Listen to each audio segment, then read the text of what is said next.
Magandang araw sa ating mga taga-subaybay. Ang ating pag-aaral ngayon ay nakasentro sa paksa na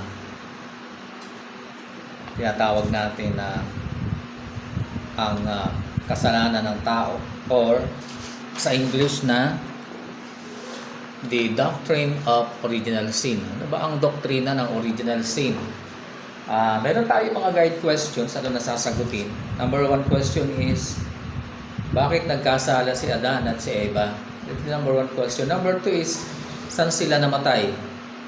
Pangatlo, meron naman silang spiritual life nung nilikha ng Diyos, si Eva at si Adan? Number 4 question is, gaano kahalaga ang tree of life? And panlima, paano lumaganap ang kasalanan? Meron tayong 5 guided question na sasagutin sa pag-aaral natin about the doctrine of original sin. Punta tayo sa number 1 question. Bakit nagkasala si Adan? Ano yung pag tinatanong ko to sa maraming Kristiyano, kahit sa mga pastor? Bakit nagkasala si Eva at si Adan? Ang kanilang sagot is, sapagkat si Adan at si Eva ay kumain ng bunga ng pagkakilala ng masama at mabuti, doon sila nagkasala. What if kung hindi yun ang reason ng pagkakasala? Meron pa bang ibang dahilan para magkasala si Eva at si Adan? Kasi yun yung popular teaching na ibinigay sa atin ng mga Americans, ng mga puti. At dyan tayo nasanay sa ganyang klase ng theology, na napakalaki ng bilib natin sa mga Americans, na halos yung ibang mga pastor, dinudyos na yung mga Americans, na parang pangalawa sa Bible ang mga salita ng mga Americans, sa kung ituring ng napakaraming pastor, which is wrong.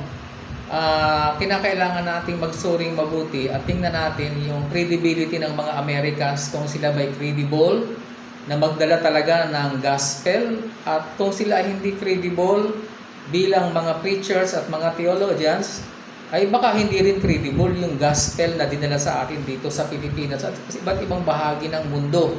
Yan ay tatalakayin natin sa mga future lessons natin, kasi talagang masyado ako na-challenge sa mga bagay na yan dahil sa naging bahagi ng aking research for 7 years simula ng 2020. So balik tayo sa ating topic, bakit nagkasala si Adan? Ang sagot ng marami, sapagkat kumain si Adan ng bunga ng pinagbabawal na puno ng pagkakilala ng masama at mabuti.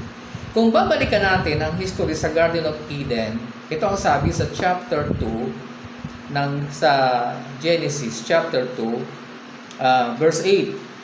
Sundan niyo kung meron kayong mga hawak na Biblia, pwede niyo i-double check. Sabi dito sa verse 8 ng chapter 2 ng Genesis, "And the Lord God planted a garden eastward Eden, and there He put the man whom He had formed." Verse 9, "And out of the ground made the Lord to grow every tree that is pleasant to the sight and good for food. The tree of life also in the midst of the garden, and the tree of knowledge of good and evil." Focus tayo sa verse 9. Sabi doon sa verse 9, "At pinatubo ng Diyos ang iba't ibang uri ng mga punong kahoy sa paligid." Sabi doon. At mayroong dalawang klase ng puno na naka-highlights dyan na tumubo sa Garden of Eden, o pinatubo ng Diyos, or itinanim ng Diyos, whatever it is. Sabi dyan, yung unang binanggit dyan is the tree of life also in the midst of the garden. Nasa gitna ng garden yung tree of life. And another tree, sabi doon, and the tree of knowledge of good and evil. Pareho sila naka-highlights, nasa gitna sila ng Garden of Eden. So yun yung setup. Bago pa nagkasala si Eva at si Adan, ay sinabi na ng Diyos na ito yung mga punong yan. Sabi doon, mayroong tree of life at mayroong tree of knowledge of good and evil. After na silang dalawa ni Eva at Adan ay kumbaga nag-uumpisa na silang gawin yung duty nila doon sa Garden of Eden bilang mga caretaker ng Garden of Eden, ibinigay ng Diyos ang utos. Sa chapter 2 din ng Genesis, dito sa verse 16, ang sabi ay ganito, And the Lord God commanded the man, saying, sabi doon, saan ba tayo? The Lord God commanded the man, saying, of every tree of the garden thou mayest freely eat. Verse 17, but of the tree of the garden of good, but of the tree of the knowledge of good and evil, thou shalt not eat of it, for in the day that thou eatest thereof, thou surely die. Tingnan niyo yung setting, ano? Makikita natin dyan, sabi doon na ng Panginoon, binigyan ng utos ng Diyos si Adan, sabi doon na makakain nyo of every tree of the garden thou mayest freely eat. Lahat ng punong kahoy, bunga ng punong kahoy sa halamanan ng Eden, ay makakain nyo lahat yan. Sabihin, inallowed ng Diyos lahat ng punong kahoy na kainin ni Eva at ni Adan, with the exemption doon sa isang puno na sabi doon is puno ng pagkakilala ng masama at mabuti.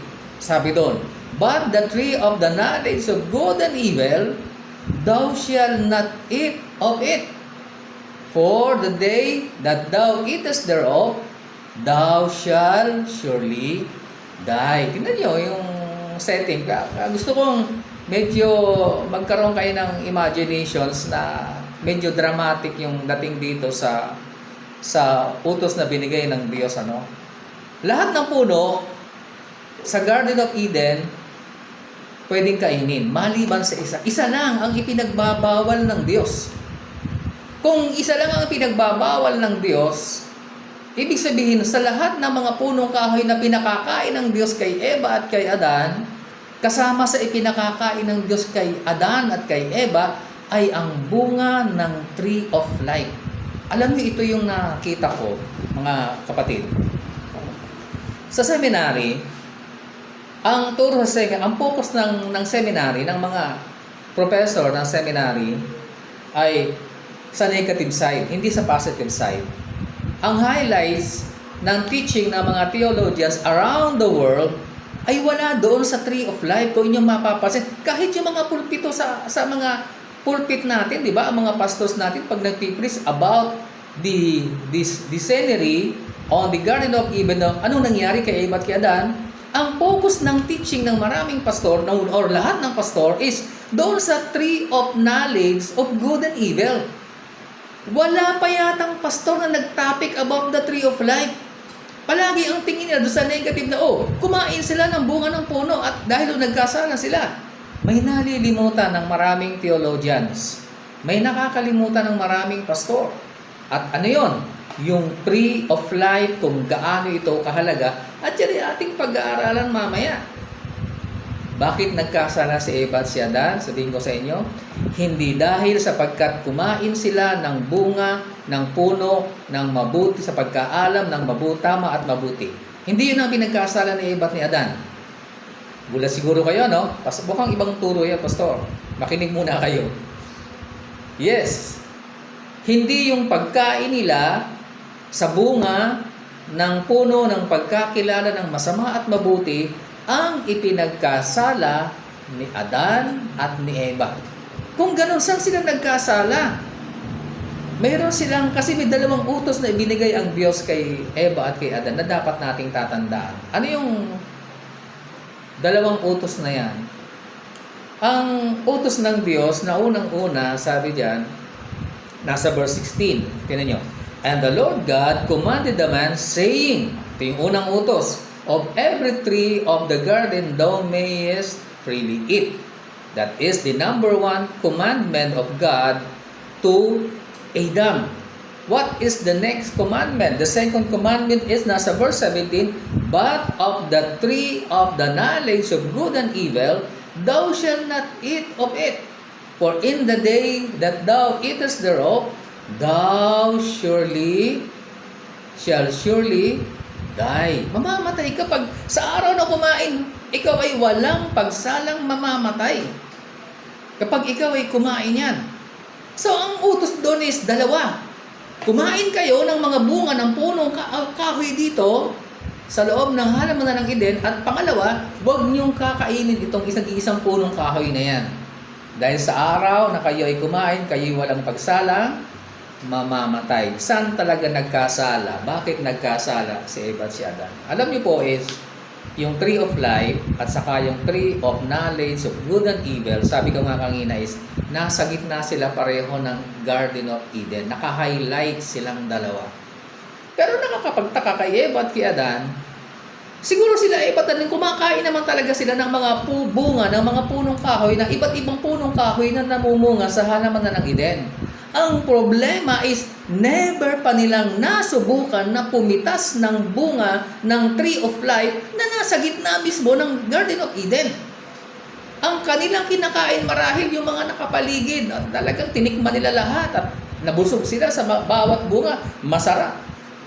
Pero sa hindi maipaliwanag na pangyayari sa buhay ni Eva at ni Adan, ay kung bakit hindi nila pinansin ang Tree of Life na katapat lang halos ito ng Tree of Knowledge of Good and Evil, dahil pareho silang nasa gitna ng Garden of Eden. Ano meron? Bakit nagkaganon? At hindi lang yon. Ang atensyon ni Eva ay napukaw ang atensyon ni Eva hindi sa Tree of Life, kundi doon sa Tree of Knowledge of Good and Evil. Doon ang focus. At yun ang inaantay ng kaaway para tuksuin si Eva, sapagkat si Eva Adambay ay mahina. Kumbaga ito yung dapat tuksuin kasi mahina itong klase. Nilarawan ang Biblia sa New Testament na bilang weaker vessel. Ganon kahina ang kaya matagumpay na natukso ng kaaway si Eva at napakain ang bunga ng knowledge of good, tree of tree of the knowledge of good and evil. Kumain siya ng bunga nito. Pero hindi yun ang pinagkasala ni Adan at saka ni Eva. Ang ipinagkasala ni Eva at ni Adan, dahil mayroong dalawang utos, ang unang utos ay kumain kayo, at ang pangalawang utos, huwag kayong kakain ito. Unang utos, kumain kayo ng lahat ng bunga na yan. Pangalawang utos, huwag kayong kakain ito. Kasama, ulitin ko po, linawin ko lang. Kasama sa ipinakakain ng Diyos kay Eva at kay Adan ay ang bunga ng Tree of Life. Yes, dahil iisang puno lang naman ang ipinagbawal. Hindi ipinagbawal ng Diyos ang bunga ng Tree of Life. Bagkus, hindi lang sinabi ng Diyos directly kay Adan na kainin niyo. Kasi ang utos ng Diyos, kainin niyo lahat. Maliban sa isang punong ito, huwag na huwag niyong kakainin, sapagkat kayo walang pagsalang, mamamatay. Ang kasalanan ni Adan is nilabag nila Adan at ni Eva yung unang utos ng Diyos. Hindi sila kumain ng bunga ng Tree of Life. Yes. At dahil sapagkat hindi sila kumakain ng bunga ng Tree of Life, pabagsak ng pabagsak ang kanilang immorality, hindi sila umaangat spiritually dahil sapagkat patuloy silang hindi kumakain, patuloy na ini-ignore nila ang Tree of Life. Kaya sila ay, ang atensyon nila napunta sa negatibong bagay. At ito nga, na-focus ang atensyon ni Eva sa puno ng pagkakilala ng masama at mabuti. Na-neglect nila yung Tree of Life. Nung ma-neglect nila ito, yun na yung kanilang pagkakasala na hindi sila kumain. Kahit minsan sa tanang buhay nila nung sila ay nasa loob ng Garden of Eden, ni minsan hindi nila ito binigyan ng pansin, ni minsan hindi sila pumitas kahit isang bunga para kumain. Ano mangyayari kung kumain si Eva at si Adan ng bunga ng Tree of Life? Kita natin? Sabi doon, masasagot natin mamaya yan kasi ang unahin muna natin tong sa negative na ano ang nangyari kay Eva at kay Adan nang sila'y magkasala. Sabi doon, sila'y walang pagsalang, mamamatay. Yeah. Siguro ang next question natin is, saan sila namatay? Ito yung isa pang pamana sa atin ng mga American theologians na tininan ko is mayroong maling interpretation. Totoo sinabi ng Diyos na sa araw na kayo'y kumain, kayo'y walang pagsalang, mamamatay. Yes, kumain sila. Dahil nga sa pagkatinanggihan nila ang Tree of Life, madali silang natukso ng kaaway para magkasala, para kumain ng pinagbabawal. Kasi kung kumain nga sila, hindi na sila matutukso doon eh. mapupokus ang kanilang atensyon doon sa kabanalan. Ang pagkain ng Tree of Life ay katumbas ng pagkakaroon ng katuwiran at kabanalan sa Diyos. Dahil hindi sila kumakain, yung level ng kanilang kabanalan ay bumababa, ini-ignore nila yung Tree of Life, kaya sila ay nahulog sa pagkain ng bunga ng puno ng pagkakilala ng masama at mabuti. Ano ang naging result? Ano ang naging kabayaran ng kanilang pagkain? Sabi doon, sila'y namatay. But I would like you to notice this word, Kasi nga, nang sabihin ng Bible na kayo'y walang pagsalang mamatay, nagtalo-talo ang maraming theologians sa interpretation or sa explanation how they will explain this particular verse. Ang sabi ng iba, namatay daw si Eva at si Adan sa spiritual na kalagayan during the time. Namatay.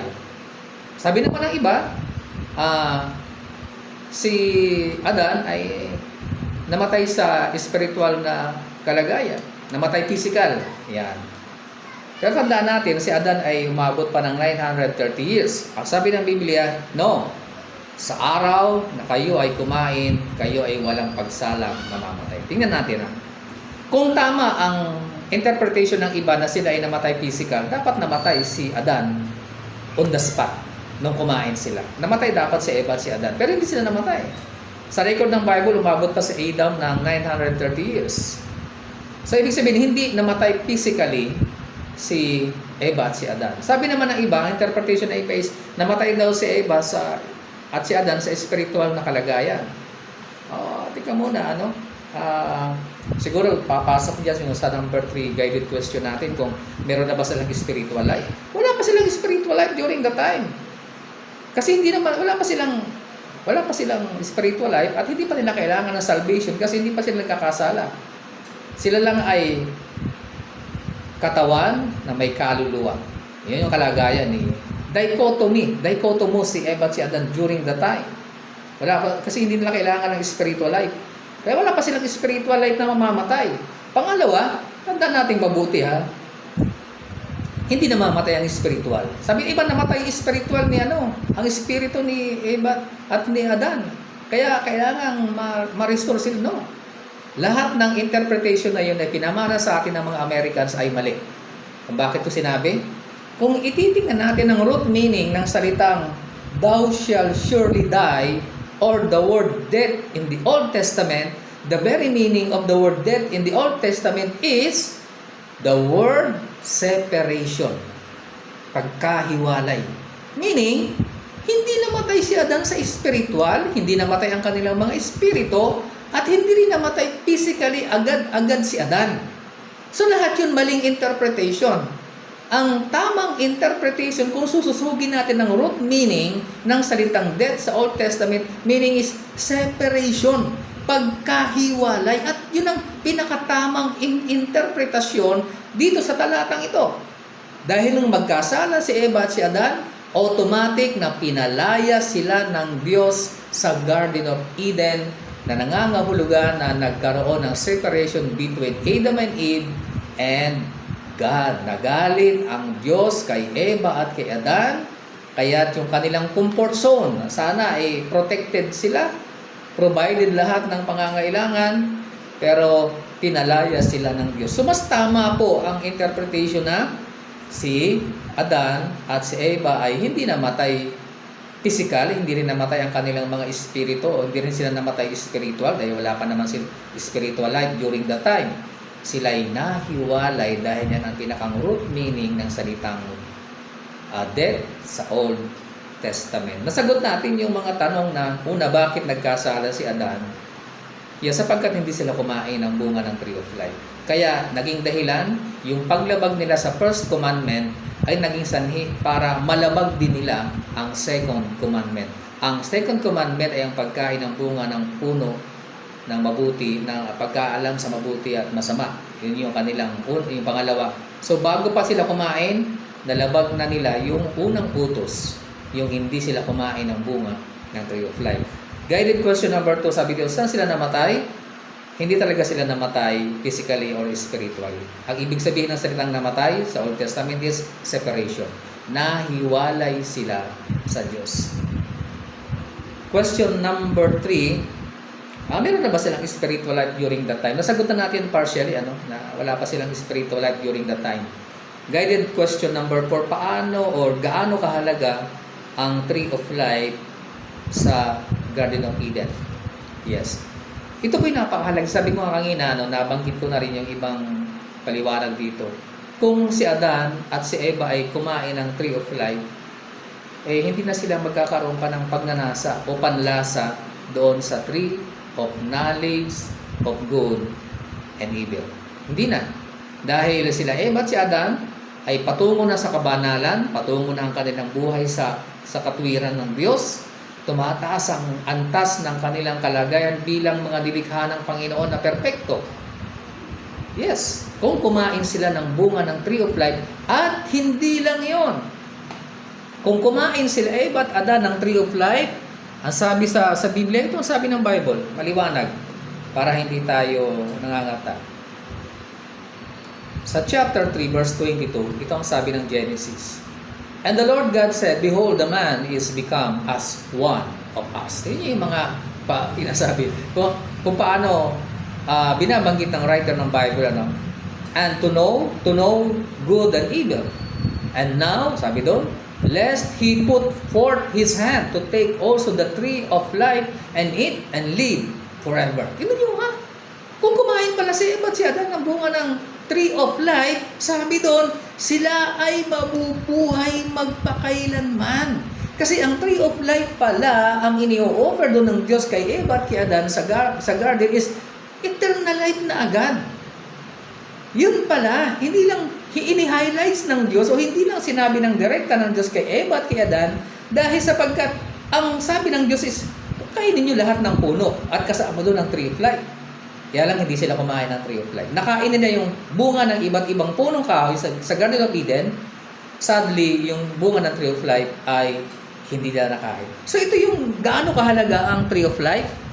Ito ay nag-o-offer ng eternal life kay Eva at kay Adan kahit doon pa lamang sa Garden of Eden. May nagtanong na, paano pastor kung kumain si Eva at si Adan? Diba kumain si Eva at si Adan ng tree of life? Dadami bang tao? Yes, of course. Dadami pa rin ang tao. At ang mangyayari niyan, lahat ng tao ipapanganak ay matuwid, banal, at magiging masunurin lahat sa Diyos. Yun ang magiging possible na mangyayari dahil sapagkat yun ang magiging epekto ng pagkain ng tree of life.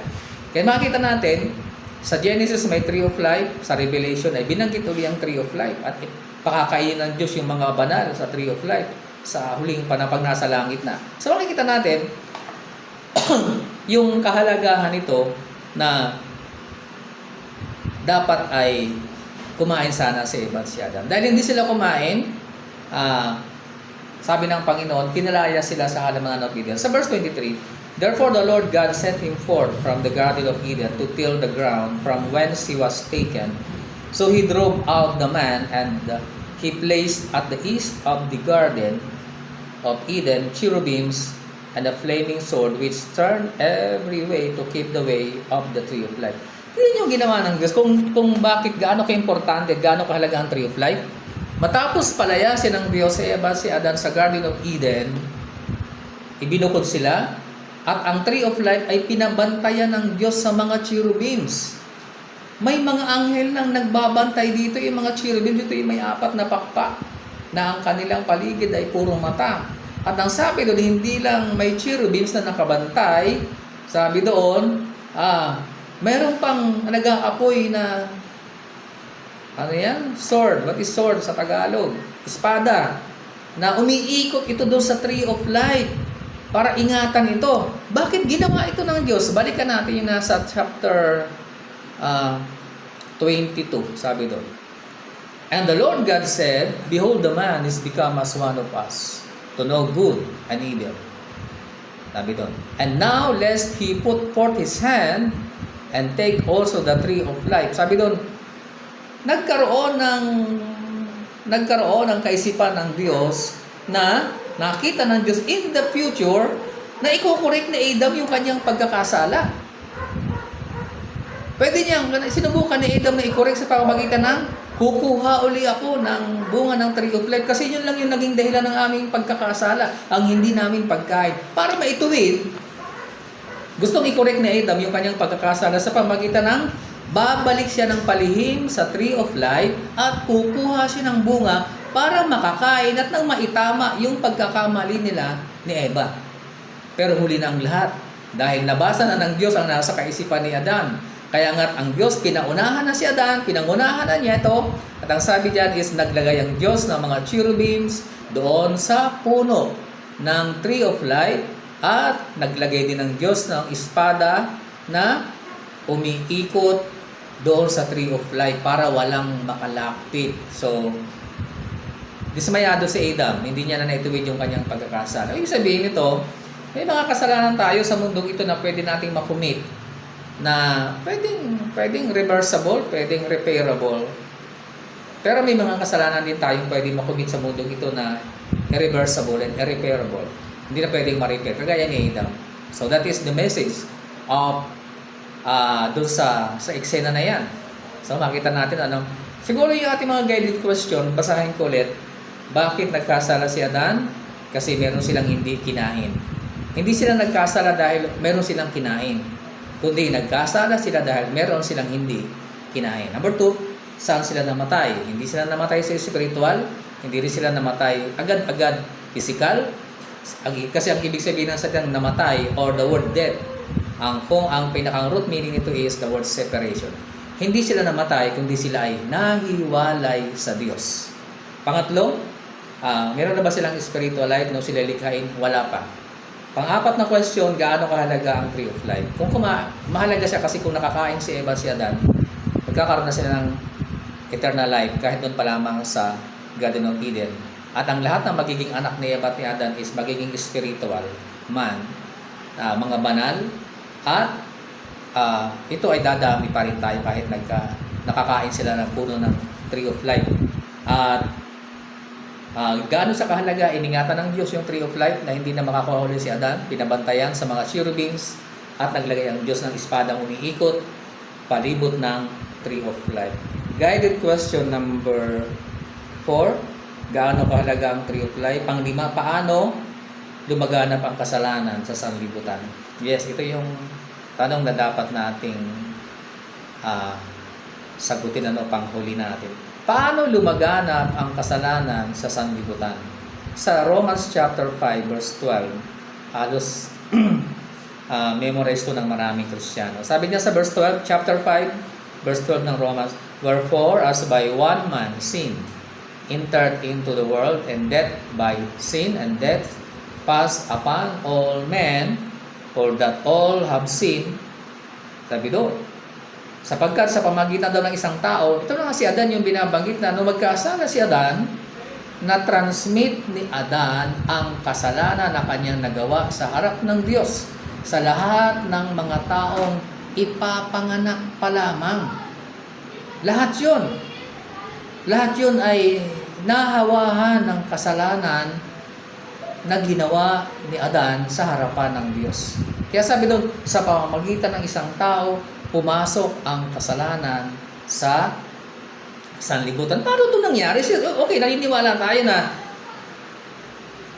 nahawa tayo sa sumpa ng kasalanan ni Eva at ni Adan. Pero paano? Anong proseso ang pinagdaanan? I believe, mga kapatid, na kasalanan ay nasa physical na katawan ni Adan. Sapagkat ito ang nagkasala, sila yung hindi kumain ng tree of life. So kung kumain, dapat sila na-purified yung kanilang body at hindi sila nagka-interest sa tree of knowledge of good and evil. Pero dahil mas pinili nilang kumain ang bunga ng tree of knowledge of good and evil, yung katawan ni Adan ay nakurap. Buong katawan ni Adam ay nakurap.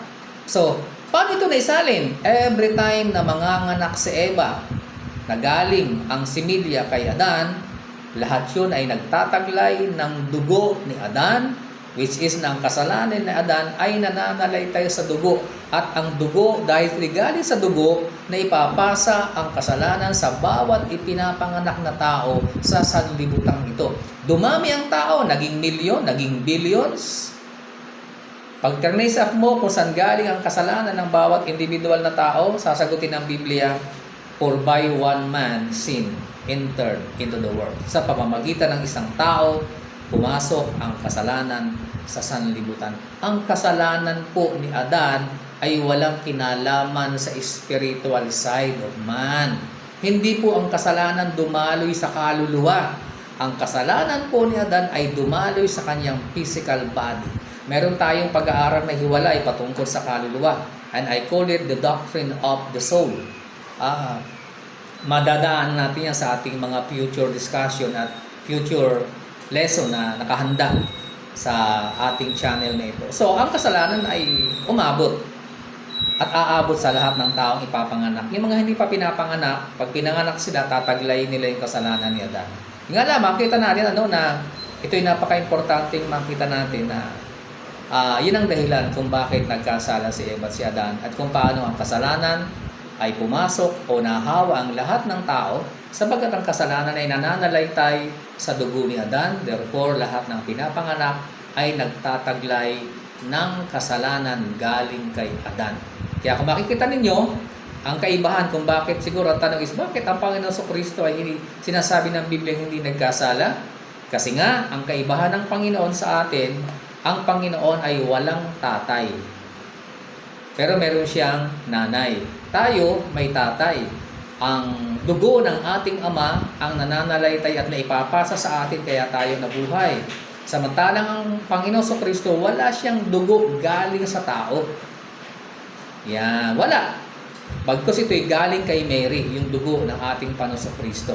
Hindi produkto ng pagtatalik ang dugo na nasa ating Panginoon. Kaya hindi siya nagkasala. Kaya nga sinasabi doon, the seed of the woman. Kasi ang seed of man, makasalanan yan dahil galing sa tatay. Kasi ang tatay lang, ang ama lang ang pwedeng makapagpasa ng kasalanan sa kanyang mga anak. Pero ang nanay ay ang babae ay walang kakayanang magpasa ng kasalanan. Although ang babae ay makasalanan. Pero kapag ang babae ay manganganak na hindi produkto ng pagsisiping ng babae at lalaki, it is a miracle. At yun ang nangyari sa Panginoon. Hindi nanggaling ang komposisyon ng katawan ng ating Panginoon Kristo sa tatay o sa tao. Yan. Ito'y inihanda ng Diyos sa kanya bago pa man. Inihanda na ng Diyos yung kanyang katawan. Ayon yan sa Hebrew chapter 9. Yes, nasa chapter 9. Na pinaghanda siya ng katawan o physical body. Sabi niya doon. So, hindi naging makasalanan ng Panginoon kasi wala siyang tatay. Pero tayo lahat na may tatay, ay lahat tayo ay makasalanan. Ulitin ko, ang lalaki lang po ang nakapagpapasa ng kasalanan, pero ang babae ay walang kakayanang magpasa ng kasalanan. Dahil sapagkat ang bawat sinilyang na ipupunla ng lalaki sa babae, ito'y may buhay na. Ang babae naman ay walang kinalaman sa buhay na yon. Siya ay parang incubator lang na nagpapalaki sa loob ng 9 months. Tanda natin, makasalanan din ang mga babae. Lahat. Kung paano makasalanan ng lalaki, ganoon din makasalanan din ang mga babae. Kaya lang, ang kaibahan, ulitin ko, ang lalaki lang ang nakakapagpasa ng kasalanan at ang babae ay walang kakayanang magpasa ng kasalanan. Kaya ang Panginoon Kristo ay banal at wala siyang kasalanan kahit nung siya'y magkatawang tao. Hindi na dungisan kailanman ang kasalanan na namana kay Adan ang katawan ng ating Panginoon Kristo. Sa ating mga susunod na mga lessons, pwede rin kayong mag-comment sa baba, pwede kayong magtanong, at sa ating friendly discussion, pwede natin i-discuss yan na kung meron kayong mga question na gusto nyo maliwanagan pa, pwede naman kayo, huwag kayong mahiya. Just feel free to comment below para sa ganon ay mabigyan natin ng kasagutan. Maraming salamat po at pagpalain kayo ng Panginoon.